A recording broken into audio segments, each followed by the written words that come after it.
সমালোচনা খুব সহজ একটা কাজ। ইদানিং প্রচুর সমালোচনার সম্মুখীন হচ্ছি।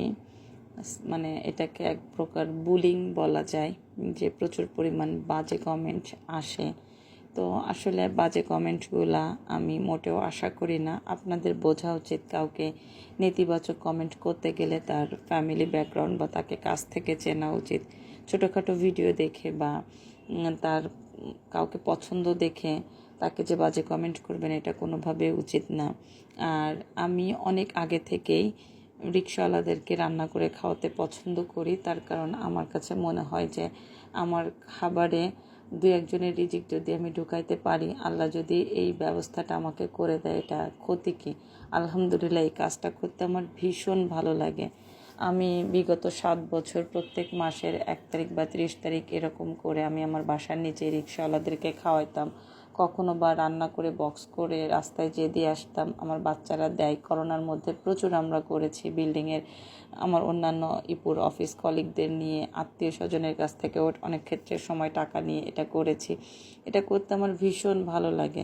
আরেকটা কথা, এটা আমি যে করি, তখন আমি কোনো রকম কাজের লোকের হেল্প নেই না, যে সে মহিলা মাইন্ড করতে পারে, ভাবতে পারে যে আপা রিকশাওয়ালাদেরকে রান্না করে খাওয়াই, কিন্তু সমস্ত ক্লিন সব কাজ আমাকে দিয়ে করায় নেয়। ব্যাপারটা এরকম না। আমি সারা মাস ধরে প্রিপারেশান নেই, একটু একটু করে বাজার করি, তারপরে মাসের শেষে এসে আমি রিকশাওয়ালাদেরকে বাসার নিচেই ডেকে খাওয়াই।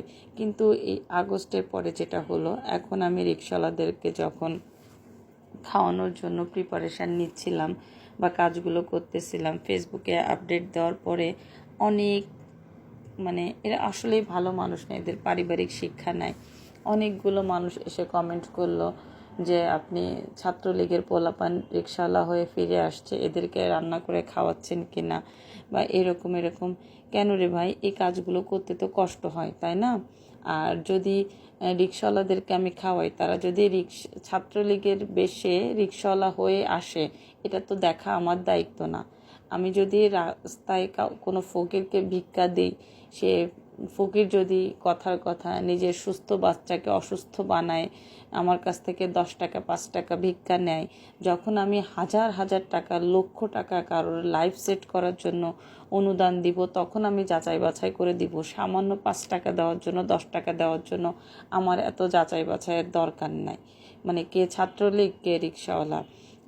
আমার কাছে সব থেকে বেশি যেটা মনে হয়, আমি একটা সময় আমার স্কুটি ছিল না, তো আমি যখন বাচ্চাদেরকে নিয়ে স্কুলে যাইতাম, তখন দেখতাম রিকশাওয়ালাগুলা অনেক কষ্ট করে মানুষকে নিয়ে যায়। আমি যতবারই রিকশায় উঠেছি, সবসময় আমার কেন জানি রিকশাওয়ালাগুলোও ভালো পড়ে। কখনোই আমাকে বেশি ভাড়া দিয়ে যেতে হয়নি। কেন হয় নাই, আল্লাহ হয়তো সহজ করে দিছে। তাছাড়াও যেটা হয়, আমার খুব মনে লাগতো তাদের কষ্টগুলা, যে আমি আরামে বসে আছি, রিকশাওয়ালা রিকশা চালাই নিয়ে যাচ্ছে, এরকম আর কি।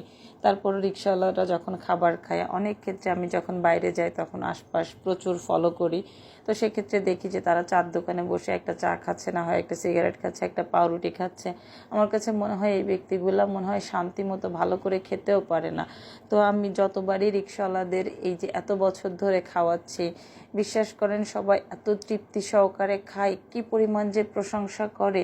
আর এই কাজগুলো আপনারা যারা কখনোই করেননি, তার এই কাজের মর্ম তারা কোনোদিনও বুঝবেন না।